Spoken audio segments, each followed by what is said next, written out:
Subscribe now and press the bell icon. Never miss an update.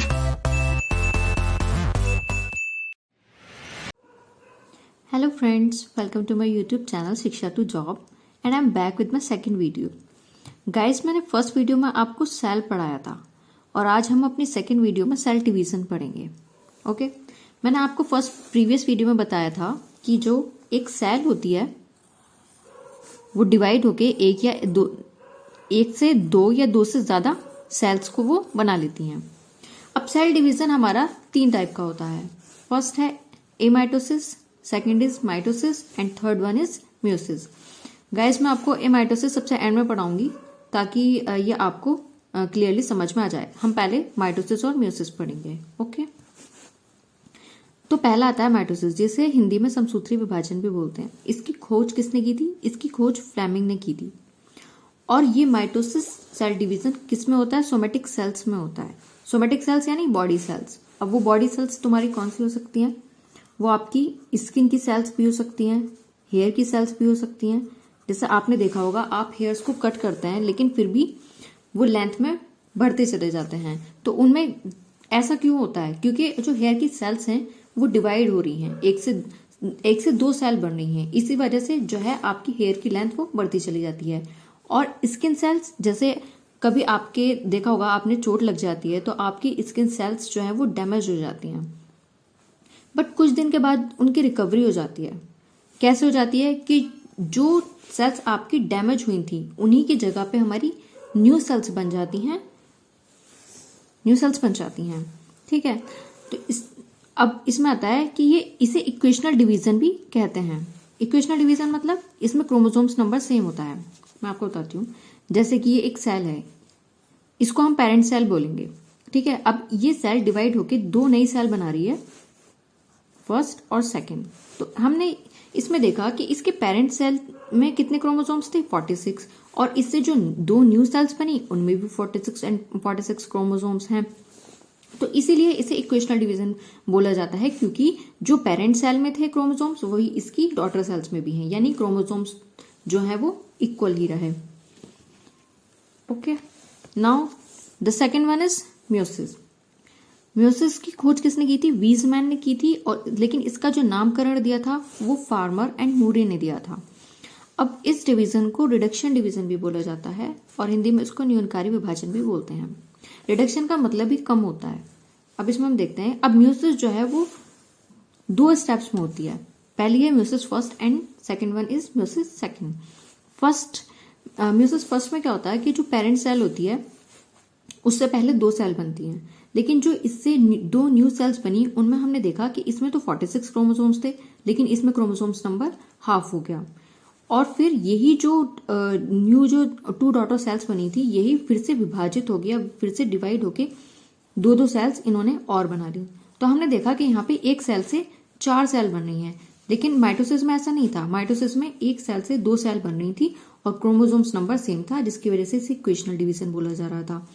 लेकिन यहाँ पे एक सेल से 2 सेल बन रही हैं पहले, और उसमें क्या हो रहा है कि हमारा जो क्रोमोसोम्स नंबर हैं वो हाफ हो गए हैं. रिडक्शन का मतलब भी मैंने कम लिखा हुआ है. इसका मतलब जो हमारे क्रोमोसोम्स थे वो पेरेंट सेल में ज्यादा थे और डॉटर सेल्स में वो हाफ हो गए, इसलिए इसे रिडक्शन डिवीजन भी बोला गया है. लेकिन हमने देखा कि म्यूसिस सेकेंड में जो हमारी सेल्स थी उनसे जो न्यू सेल्स बनी उनमें 23 क्रोमोसोम्स हैं. तो हम कह सकते हैं कि जो म्यूसिस सेकेंड है वो एक तरह से माइटोसिस की तरह ही है, क्योंकि इसमें क्रोमोसोम्स नंबर चेंज नहीं हो रहा है. जो पेरेंट सेल में था वही डॉटर सेल्स में है. Is that clear?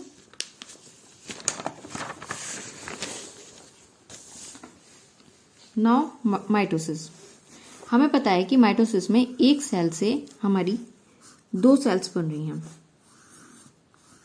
अब ये जो 2 सेल्स बनी, इसमें 46, इसमें भी 46 क्रोमोसोम्स थे हमारे. अब ऐसा नहीं है कि ये प्रोसेस जो है वो एकदम से हो गई कि ये सेल डिवाइड हुई और इसने जो है ये 2 न्यू सेल्स बना ली और इसमें 46 क्रोमोसोम्स आ गए. नहीं, ये पूरी प्रोसेस होने में 5 स्टेप लगते हैं. ये प्रोसेस पूरी 5 स्टेप में कंप्लीट होती है और वो 5 स्टेप्स हैं: interphase, prophase, metaphase, anaphase and telophase.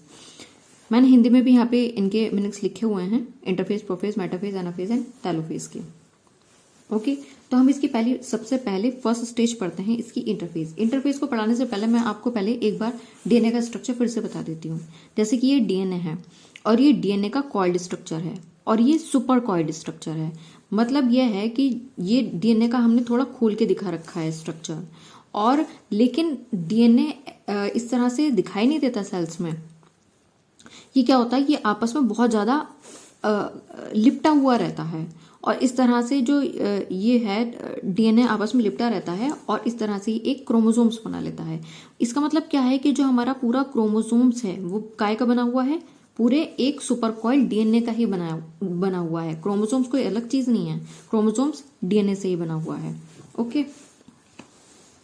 तो इंटरफेस में क्या होता है, ये माइटोसिस की बात चल रही है कि जिसमें एक सेल से हमारी 2 सेल बनेंगी, ठीक है। उसमें हमारी फर्स्ट स्टेज आती है इंटरफेज। इंटरफेज में क्या होता है कि सेल अपने आप को पहले तो प्रिपेयर करती है डिवाइड करने के लिए, अपने आप को तैयार करती है। कैसे, किस तरह से तैयार करती है वो करती है अपने आप को डीएनए को कॉपी। मतलब जो सेल के अंदर न्यूक्लियस है और न्यूक्लियस के अंदर डीएनए पड़ा हुआ है तो उसको वो कॉपी कर लेती है। ओके, यानी ये जो क्रोमोसोम जिस डीएनए से बना हुआ है, जिस डीएनए से ये बना हुआ है, वो वही डीएनए अपने आप को कॉपी कर लेता है, मतलब अपनी कॉपी बना लेता है। लेकिन वो कॉपी उसी के साथ जुड़ी रहती है, वो अभी अलग नहीं होगी, ठीक। इसका मतलब क्या है कि जेनेटिक अब डीएनए हमारा कॉपीड हो गया, मतलब एक डीएनए ने अपनी एक और जो है कॉपी बना ली है, डीएनए ने अपनी एक और कॉपी बना ली है। तो इसका मतलब हमने क्या हुआ कि जो जेनेटिक मटेरियल है सेल के अंदर का वो डबल हो गया है। फिर क्या होता है कि इसमें जो डीएनए से बने हुए जो हमारे क्रोमोसोम्स थे वो क्या होते हैं कि वो सिकुड़ कर या कंडेंस होकर छोटे और मोटे दिखाई देने लगते हैं। जब सेल विभाजित हो रही होती है तब हम अगर अंडर द माइक्रोस्कोप किसी सेल को देखते हैं तो वो इस तरह से कुछ क्रोमोसोम्स दिखाई देते हैं इंटरफेस में। किस तरह से दिखाई देंगे, छोटे और मोटे दिखाई देंगे, ठीक है। ये सब क्रोमोसोम्स है। और कितने क्रोमोसोम्स होंगे ये पूरे 46 क्रोमोसोम्स होंगे। ओके, नेक्स्ट आता है प्रोफेज। प्रोफेज में अभी हमने देखा पीछे कि इंटरफेस में क्या होता है कि जो हमारे क्रोमोसोम्स हैं वो हमें छोटे छोटे और मोटे मोटे दिखाई दे रहे हैं, लेकिन हमें पता है कि क्रोमोसोम्स तो कुछ ऐसा दिखाई देता है, लेकिन इस तरह से ये अभी नहीं दिखाई देंगे इंटरफेज में, ये प्रोफेज में दिखाई देंगे ऐसे, ठीक है। हमने अब प्रोफेज में देखा कि जो क्रोमोसोम्स है वो एक्स शेप्ड, इस तरह से कुछ एक्स शेप्ड स्ट्रक्चर इनका दिखाई देना हमें शुरू हो जाता है इस तरह से, ठीक है। और ये क्रोमोसोम्स कहाँ होते हैं, न्यूक्लियस के अंदर होते हैं। और प्रोफेज स्टेज में क्या होता है कि जो न्यूक्लियर मेम्ब्रेन होती है, मतलब जो केंद्रक की झिल्ली होती है वो टूटना स्टार्ट हो जाती है, ठीक है। और यहाँ से टूट के ये कुछ टाइम बाद गायब हो जाती है। मैंने लिखा भी हुआ है न्यूक्लियस के अंदर और क्या होता है, न्यूक्लियोलस भी होता है, केंद्रिका जिसे बोलते हैं, वो भी इसमें से गायब हो जाता है। और जो इसकी न्यूक्लियस मेम्ब्रेन होती है वो भी गायब होनी शुरू हो जाती है, मतलब ब्रेक होकर गायब होनी शुरू हो जाती है, ठीक है। अब क्या होता है कि ये जो क्रोमोसोम्स है, अब इसकी जो न्यूक्लियस की मेम्ब्रेन थी वो तो टूट गई, तो अब क्या होगा, ये जो क्रोमोसोम्स है ये होंगे, ये सेल के साइटोप्लाज्म में बिखर जाएंगे सारे, ठीक है। जो 46 क्रोमोसोम्स होंगे वो इस सेल के साइटोप्लाज्म में बिखर जाएंगे, ठीक। फिर क्या होगा कि देखो हमें दिख भी रहा होगा कि ये पूरी सेल है, ये सेल का साइटोप्लाज्म है और साइटोप्लाज्म के अंदर ये क्रोमोसोम्स जो हैं न्यूक्लियस के बाहर निकल के आ गए हैं, ठीक है, और साइटोप्लाज्म में ये बिखर गए हैं। फिर मैंने आपको प्रीवियस वीडियो में बताया भी था कि सेल के अंदर कुछ सेंट्रोसोम्स होते हैं जो सेल डिवीजन में हेल्प करते हैं। तो सेल डिवीजन में कैसे हेल्प करते हैं, जो सेंट्रोसोम्स पड़े थे साइटोप्लाज्म में वो अपोजिट पोल्स पे चले जाते हैं। एक सेंट्रोसोम फर्स्ट पोल पे चला गया और दूसरा सेंट्रोसोम सेकेंड पोल पे चला गया, और इनमें से आपको दिख रहा होगा ये कुछ थ्रेड लाइक स्ट्रक्चर्स निकल रहे हैं इन सेंट्रोसोम में से, तो इन्हीं को हम बोल रहे हैं स्पिंडल फाइबर्स। ये आप ध्यान रखिएगा कि सेंट्रोसोम में से जो फाइबर्स निकलते हैं, कुछ धागे जैसे संरचना निकलती है, उसी को हम स्पिंडल फाइबर्स बोल रहे हैं। Okay, the third phase is metaphase. देखिए मेटा वर्ड आ रहा है इसमें, तो मेटा से आप याद रखना कि मिडिल होता है इसका मतलब, ठीक है। अब इसमें क्या होता है, ये जो क्रोमोसोम्स थे ये मिडिल में अरेंज हो जाते हैं कुछ इस तरह से। मतलब मैंने तो इसमें सेल में 2 ही क्रोमोसोम दिखा रखे हैं, अब पॉसिबल तो नहीं है कि मैं एक सेल में आपको 46 क्रोमोसोम्स दिखा पाऊं। मैंने एग्जाम्पल के तौर पे आपको 2 ही क्रोमोसोम्स दिखाए हुए हैं यहाँ पे। क्रोमोसोम सेल के सेंटर, इक्वेटर या मिडिल, एक ही बात है, कुछ भी कह सकते हैं आप, कि जो ये जितने भी क्रोमोसोम्स होते हैं वो सेल के सेंटर में इकट्ठे हो जाते हैं आके, सारे मिडिल में इकट्ठे हो जाते हैं आके। फिर क्या होता है, ये जो स्पिंडल फाइबर्स इसमें आपको दिख रहे थे ना, ये जो निकल रहे थे सेंट्रोसोम में से, ये फिर बड़े होने स्टार्ट हो जाते हैं और फिर ये बड़े होके ये इस तरह से क्रोमोसोम से चिपक जाते हैं। ओके, ये इस तरह से क्रोमोसोम से चिपक जाते हैं। वेट, मैं आपको एक चीज और बताना चाहती हूँ कि क्रोमोसोम का स्ट्रक्चर समझ लीजिए पहले आप। जैसे ये क्रोमोसोम्स हैं, क्रोमोसोम्स में आपको ये कुछ दिख रही होंगी, तो इसके जो बीच वाला स्ट्रक्चर है उसको तो हम सेंट्रोमेयर बोलते हैं। बट इसकी ये जो स्ट्रक्चर्स हैं तो इनको बोलते हैं हम सिस्टर क्रोमेटिड्स। इनको बोलते हैं एक ही क्रोमोसोम की ये जो दो स्ट्रक्चर हैं इनको क्या बोलेंगे, सिस्टर क्रोमेटिड्स बोलेंगे, क्योंकि ये सेम क्रोमोसोम की है इसलिए सिस्टर वर्ड यूज किया है, सिस्टर क्रोमेटिड्स। ओके, तो अब इसमें क्या होगा कि ये स्पिंडल फाइबर्स जो हैं इसके क्रोमोसोम के सेंट्रोमेयर से चिपक जाते हैं और उसके बाद क्या होता है, ये spindle fibres externally attach to each of the sister chromatid और इससे जाके ये मिल जाते हैं। फिर क्या होता है, फिर नेक्स्ट स्टेज आती है एनाफेज। एनाफेज में क्या होता है कि जैसे ही क्रोमोसोम्स था इस पे स्पिंडल फाइबर्स आके इस तरह से अटैच हो गए थे। अब क्या होगा कि स्पिंडल फाइबर्स जो हैं ये सिकुड़ना स्टार्ट हो जाएंगे। स्पिंडल फाइबर्स जब ये सिकुड़ेंगे तो क्या होगा, ये जो क्रोमेटिड्स थी एक इस तरह से बीच में से टूट जाएंगी और इसकी जो क्रोमोसोम्स की एक क्रोमेटिड थी वो तो ऊपर की साइड चली जाएगी और जो दूसरी क्रोमेटिड थी वो जो स्पिंडल फाइबर्स हैं वो उसको नीचे की तरफ खींच लेंगे। तो इसमें लिखा हुआ भी है कि स्पिंडल फाइबर्स एक क्रोमेटिड को एक पोल पर और दूसरे क्रोमेटिड्स को दूसरे पोल पर ये खींच लेते हैं। Okay, next one is telophase. अब टेलोफेज में क्या होता है कि at each pole full set of chromosome is present. अब वो जो खींच लिए गए थे ऊपर आधे आधे क्रोमोसोम्स, इस तरह से क्रोमोसोम्स का हाफ पार्ट जो इसकी सिस्टर क्रोमेटिड थी वो हाफ ऊपर चली गई थी और हाफ नीचे रह गई थी। इसी तरह से ये तो दो क्रोमोसोम्स हैं, तो इसी तरह से 46 के 46 क्रोमोसोम्स जो हैं वो बीच में से टूट जाते हैं और इनकी जो सिस्टर क्रोमेटिड्स होती हैं वो ऊपर चली जाती हैं, मतलब ऊपर वाली ऊपर की तरफ खींच जाती है और नीचे वाली नीचे की तरफ। इस तरह से स्पिंडल फाइबर्स उनको खींच लेते हैं। फिर क्या होता है कि हर पोल पे एक न्यू सेट ऑफ क्रोमोसोम्स यहाँ पे प्रेजेंट होता है, कि मतलब जो फुल सेट है क्रोमोसोम्स का, मतलब 46 यहाँ पे हो गए और 46 यहाँ पे हो गए, फुल सेट ऑफ क्रोमोसोम्स यहाँ पे प्रेजेंट है। अब क्या हुआ कि भाई यहाँ पे भी फुल सेट क्रोमोसोम प्रेजेंट है, यहाँ पे भी फुल सेट क्रोमोसोम प्रेजेंट है, तो क्या होता है कि यहाँ पे इसके चारों तरफ फिर से न्यूक्लियर मेम्ब्रेन आनी स्टार्ट हो जाती है। ओके, ऊपर की तरफ भी और नीचे की तरफ भी। मैंने लिखा हुआ है a membrane form around each set of chromosomes to create two new nucleus. दो न्यू न्यूक्लियस हमें देखने को यहाँ पे मिलेंगे। उसके बाद क्या होता है कि धीरे धीरे जो सेल का साइटोप्लाज्म होता है वो भी डिवाइड होना स्टार्ट हो जाता है। जैसे साइटोप्लाज्म है ना, आपने देखा होगा कि ये भी डिवाइड होना स्टार्ट हो जाएगा। इस तरह से ये सेल डिवाइड अंदर की तरफ टिंट होने लगती है और उसके बाद फिर ये दो हिस्सों में टूट जाती है और टूटने के बाद क्या होता है कि ये दो न्यू सेल्स बन जाती हैं। ये सेल और ये इनके न्यूक्लियस, और इनमें भी क्या होंगे 46 और 46 क्रोमोसोम्स ही होंगे और ये इस तरह से एक सेल से हमारी दो सेल बन गई।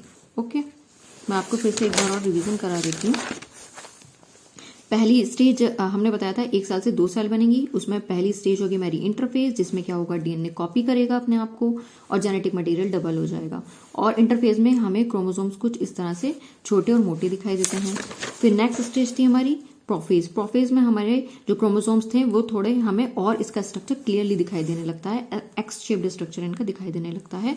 और यही क्वेश्चन पूछा जाता है कि किस स्टेज में जो है किस माइटोसिस की किस स्टेज में जो न्यूक्लियर मेम्ब्रेन है वो डिसअपियर होनी स्टार्ट हो जाती है, यानी ब्रेक होनी स्टार्ट हो जाती है। इस तरह के क्वेश्चंस पूछे जाते हैं एग्जाम्स में।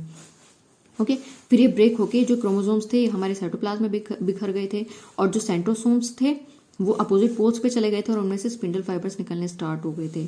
एंड देन क्या करा, वो स्पिंडल फाइबर्स जो हैं हमारे एक्सटेंड होके इनके सेंट्रोमेयर से चिपक जाते हैं और उसको फिर आधा आधा ऊपर की तरफ खींच लेते हैं। और खींचने के बाद एक सेट ऑफ क्रोमोसोम्स ऊपर पहुंच जाता है और एक सेट ऑफ क्रोमोसोम्स नीचे की तरफ पहुंच जाता है और फिर इन क्रोमोसोम्स के अराउंड एक न्यूक्लियर मेम्ब्रेन फिर से डेवलप हो जाती है और डेवलप होने के बाद फिर साइटोप्लाज्म डिवाइड होता है धीरे धीरे और फिर ये जो है पूरी सेल 2 सेल में टूट जाती है और इस तरह से एक सेल से हमारी 2 सेल बन गई। ठीक है, माइटोसिस प्रोसेस हमारा कंप्लीट हो गया। अब आते हैं म्यूसिस पे। म्यूसिस में क्या होता है, अब माइटोसिस एक हमारी सिंपल सी प्रोसेस थी कि हमारी एक सेल से 2 सेल बन गई और उसमें 5 स्टेप्स थे। लेकिन meiosis in comparison to mitosis थोड़ा कॉम्प्लेक्स है। ओके, इसमें भी 4 ही स्टेज होंगी। जैसे मैंने आपको बताया था, मैं आपको फिर से बता देती हूँ कि ये एक सेल है, इससे हमारी पहले 2 सेल बन रही थी और फिर वो 2 सेल फिर से डिवाइड होके 2 सेल बना रही थी। तो इस तरह से हमारी एक सेल से जो है 4 सेल बन रही थी म्यूसिस में। लेकिन यहाँ पे क्या था, 46 क्रोमोसोम्स थे और एक सेल से जब 2 सेल बना रहा था तो इसमें 23 क्रोमोसोम्स थे। फिर इस सेल से जो 2 न्यू सेल्स बनी उनमें भी 23 क्रोमोसोम्स थे। ठीक है, तो ये वाली प्रोसेस क्या कहला रही थी, म्यूसिस फर्स्ट, और ये वाली क्या कहला रही थी, म्यूसिस सेकंड। तो अब जिस तरह से हमारी एक सेल से 2 सेल बन रही थी माइटोसिस में और उसमें वो 5 स्टेप में कंप्लीट हो रही थी, इसी तरह से हमारी म्यूसिस प्रोसेस भी, म्यूसिस फर्स्ट जो है, म्यूसिस फर्स्ट, ये म्यूसिस फर्स्ट है, म्यूसिस सेकंड है। तो म्यूसिस फर्स्ट वाली जो है वो हमारी 5 स्टेप में कंप्लीट होगी। तो म्यूसिस फर्स्ट की जो 4 स्टेप्स हैं वो हैं prophase first, metaphase first, anaphase first and telophase first. Okay, लेकिन इनमें जो सबसे लंबी होती है वो प्रोफेज फर्स्ट होती है। क्यों? क्योंकि इसकी भी 5 सब स्टेजेस हैं, लेप्टोटीन, जाइगोटीन, पैकेटीन, डिप्लोटीन और डाइकेनेसिस। इसी को हम पहले कवर करेंगे और इसी में से ज्यादातर क्वेश्चंस को पूछा भी जाता है। ओके, तो म्यूसिस फर्स्ट की प्रोफेज फर्स्ट में कौन सा स्टेप आ रहा है, पहले लेप्टोटीन। तो हम लेप्टोटीन देखेंगे। लेप्टोटीन में क्या होता है, मैं शायद एक चीज बताना भूल गई हूँ, बता देती हूँ। जैसे ये माइटोसिस है, यहाँ पे मैंने ये डिप्लॉइड और हैप्लॉइड लिखा हुआ है।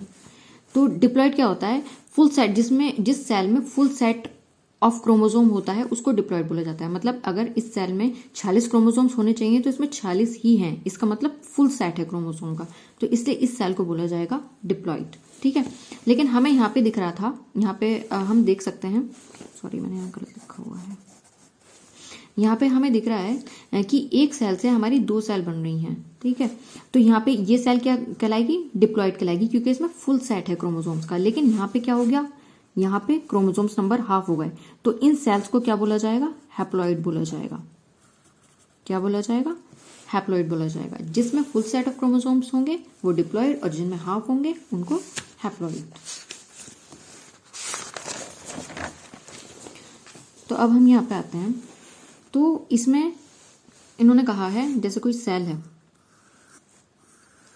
उस सेल के अंदर एक क्रोमोसोम्स भी, सॉरी न्यूक्लियस भी होगा और न्यूक्लियस के अंदर होंगे 46 क्रोमोसोम्स। तो इन्होंने कहा कि जब प्रोफेज फर्स्ट होती है तो एक सेल में, उसकी सेल में कितने होते हैं, क्रोमोसोम्स डिप्लॉइड होते हैं, यानी 46 क्रोमोसोम्स होंगे। अब वो क्रोमोसोम्स किस तरह से दिखाई देंगे इस न्यूक्लियस के अंदर, ये पूरी प्रोसेस न्यूक्लियस के अंदर चल रही है, ये आपको ध्यान रखना है।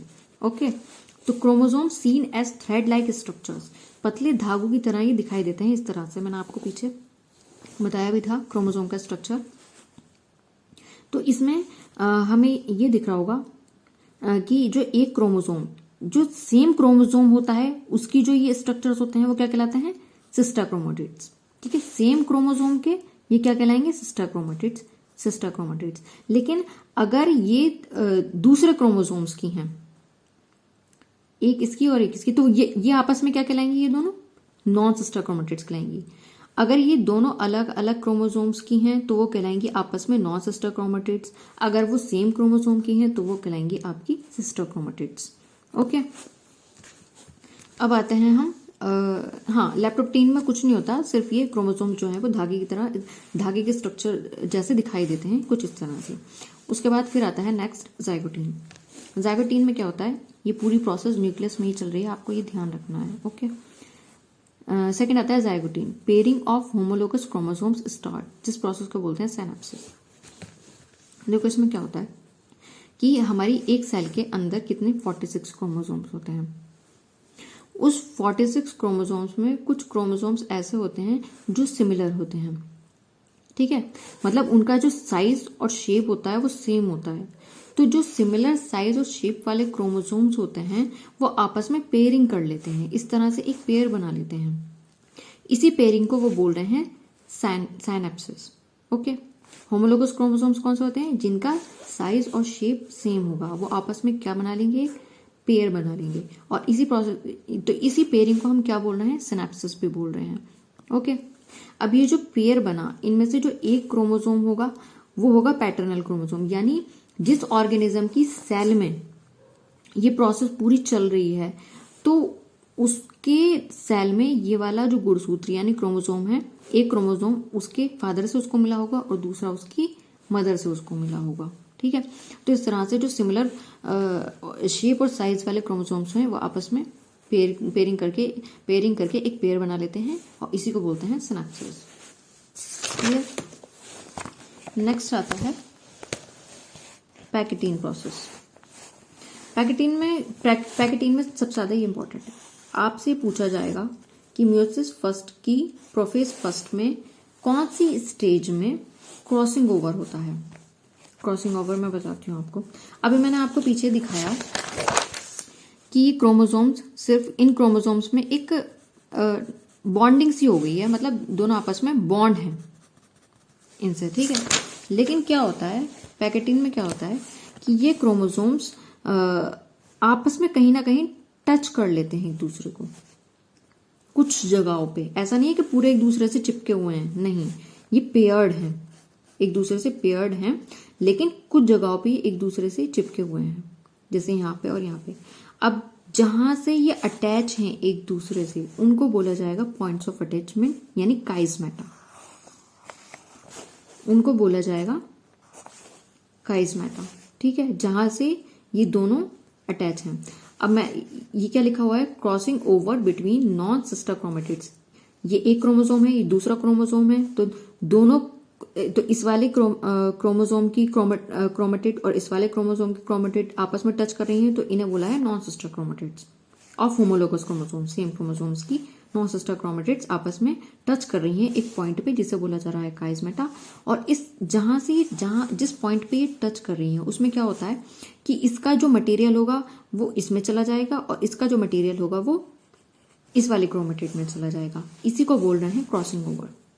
मतलब यहाँ पे जो इन क्रोमोसोम्स में मतलब जो जीन्स होंगे ना, वो जीन्स ट्रांसफर हो जाते हैं।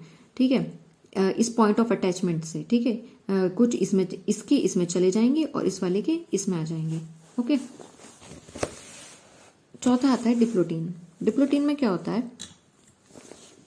जो होमोलोगस क्रोमोसोम्स होते हैं अब वो एक दूसरे से अलग होने लगते हैं। ठीक है, बट काइस्मेटा वाले स्थानों पर वे जुड़े रहते हैं। इस तरह से देखा होगा, यहाँ पे ये अटैच थे, दोनों होमोलोगस क्रोमोसोम्स एक दूसरे से बाइंडिंग थी, इनमें पेयरिंग थी, लेकिन अब इनमें पेयरिंग नहीं है। ये सिर्फ कहाँ अटैच है? ये सिर्फ जहां पे काइस्मेटा, पॉइंट ऑफ अटैचमेंट वाली साइड्स पे, काइस्मेटा वाली साइड्स पे ये एक दूसरे से जुड़े हुए हैं, बाकी ये एक दूसरे से अलग हो चुके हैं, सिर्फ काइस्मेटा वाले स्थानों को छोड़कर। ठीक है, और फाइनली क्या होता है कि ये एक दूसरे से इस तरह से अलग हो जाते हैं और इसी प्रोसेस को बोल रहे हैं टर्मिनलाइजेशन। ये लिखा भी हुआ है मैंने, जब ये होमोलोगस क्रोमोसोम्स आपस में एक दूसरे से अलग हो जाते हैं तो इसी प्रोसेस को टर्मिनलाइजेशन बोलते हैं। ठीक है, अब इसमें मैंने आपको बताया था कि कुछ मटेरियल इनका एक्सचेंज होता है। तो किस तरह से एक्सचेंज होता है? देखो, ये आपस में यहाँ पे जुड़े हुए थे ना और यहाँ पे जुड़े हुए थे, तो क्या हुआ? इसका जो ये वाला पार्ट था इसमें चला गया और इसका ये वाला मटेरियल इसमें चला गया। इसी तरह से इस वाले का ये वाला मटेरियल इस वाले क्रोमेटिड में चला गया और इस वाले क्रोमेटिड का मटेरियल इसमें आ गया। तो इस तरह से हमें ये कुछ दिखाई देंगे। मैंने आपको क्या बोला था कि ये पूरी प्रोसेस कहाँ चल रही है? न्यूक्लियस के अंदर, यानी ये न्यूक्लियस के अंदर है, ये सेल है और इस सेल के अंदर न्यूक्लियस है और इसी के अंदर जितने भी मैंने आपको स्टेप पढ़ाए हैं, ये leptotene, zygotene and then pachytene, diplotene, तो ये सब किसके अंदर चल रहे हैं? ये न्यूक्लियस के अंदर चल रहे हैं और इस तरह से फिर हमें ये कुछ क्रोमोसोम्स दिखाई देंगे। ठीक, अब डायकिनेसिस में क्या होता है? जो हमारी न्यूक्लियोलस और न्यूक्लियोलर मेम्ब्रेन है वो डिसअपियर होने स्टार्ट हो जाती है। मैं आपको यहाँ दिखाती हूँ। जैसे सेल थी, और ये अभी तक पूरी जो प्रोसेस थी, जितनी भी मैंने आपको 5 स्टेप बताए पीछे के, वो पूरी न्यूक्लियस में चल रहे थे। अब ये न्यूक्लियर मेम्ब्रेन जो है ना, ये टूटनी स्टार्ट हो जाएगी, फिर से टूटनी स्टार्ट हो जाएगी। उसके बाद क्या होगा, ये जितने भी क्रोमोसोम्स होंगे ये आपस में फिर से साइटोप्लाज्म में बिखर जाएंगे, जैसे मैंने आपको पीछे बताया था। फिर बिखर के क्या होगा, ये जो है फिर से ये सेल की इक्वेटर में आ जाएंगे, उसके बाद फिर वही स्पिंडल फाइबर, सॉरी इस तरह से बना देती हूँ मैं उसको थोड़ा बड़ा। फिर वही क्या होगा कि इसमें कुछ स्पिंडल फाइबर्स निकलेंगे, फिर वो इससे सेंट्रोमेयर से अटैच हो जाएंगे। इसको फिर हाफ वाले को ऊपर ले जाएंगे, फिर हाफ वाले को नीचे ले आएंगे। ये किस में होगा, एनाफेज में होगा। मेटाफेज में क्या होगा, ये वाले क्रोमोसोम्स पहले बीच में आएंगे, फिर एनाफेज में किन क्रोमोसोम्स की बात चल रही है, इन वाले क्रोमोसोम्स की बात चल रही है, ठीक है। ये पहले बीच में अरेंज हो जाएंगे, इसको मेटाफेज में होंगे, और उसके बाद एनाफेज में क्या होगा, ये दोनों आधे आधे खिंच के ऊपर की तरफ चले जाएंगे और आधा नीचे की तरफ खिंच के चला आएगा। और उसके बाद फिर क्या होगा टेलोफेज में, कि आधा मटेरियल तो ऊपर चला गया भाई, आधा मटेरियल नीचे चला गया। फिर से जो टूटी थी, ब्रेक डाउन हुई थी, वो न्यूक्लियस मेम्ब्रेन फिर से अपीयर होनी स्टार्ट हो जाएगी, और फिर ये टूट जाएगा। और इस तरह से जो है इसमें से हमारी 2 सेल निकल आएंगी। वो 2 सेल में क्या होंगे, लेकिन 23 क्रोमोसोम्स हैं। क्यों, क्योंकि ये मियोसिस चल रही है, ना कि माइटोसिस। ओके, अब ये जो 2 सेल्स बनी हमारी यहाँ पे 23 वाली, इसमें क्या होगा कि ये फिर से सेल डिवाइड होंगी। ये एक सेल फिर से 2 सेल बना लेगी, लेकिन इनमें जो क्रोमोसोम्स नंबर है अब इनमें हाफ नहीं होंगे, ये 23 और 23 रहेंगे इसमें। तो हम कह सकते हैं कि मियोसिस सेकंड जो है वो हमारी थोड़ी किसकी तरह है, माइटोसिस की तरह ही है, क्योंकि इसमें क्रोमोसोम्स नंबर चेंज नहीं हो रहा है। और हमें ये भी दिखाई दे रहा है कि मियोसिस में एक सेल से हमारी कितनी सेल्स निकल के आई हैं, 4 सेल्स। ओके, अब आप एक चीज में कंफ्यूज हो गए, यार ये चीज तो हमें माइटोसिस में पढ़ाई गई थी और ये चीज मियोसिस में पढ़ा दी। मैं आपको और क्लियरली बताती हूँ। जैसे ये कोई सेल है, ठीक है, ये वही सेल है। मैंने आपको कहा कि इसके अंदर एग्जाम्पल के तौर पर आप मान लीजिए कि इसमें 4 सेल्स हैं, ठीक है। तो ये किसकी बात बता रही हूँ, माइटोसिस की बात बता रही हूँ। ये एक सेल है और इसके अंदर 4 क्रोमोसोम्स पड़े हुए हैं। मैंने आपको माइटोसिस में एक बात बताई थी, माइटोसिस में जो सबसे पहला स्टेज थी हमारी कौन सी थी, इंटरफेज। उसमें क्या हो रहा था, हमारा जो डीएनए है वो अपने आप को कॉपी कर रहा था। इसका मतलब एक कॉपी बन रही थी इनकी, इनकी कॉपी समझ लो, ठीक है, ये इनकी कॉपी समझ लो। और उसके बाद फिर ये 2 हिस्सों में इन्हें डिवाइड कर दो, 2 हिस्सों में इन्हें डिवाइड कर दो।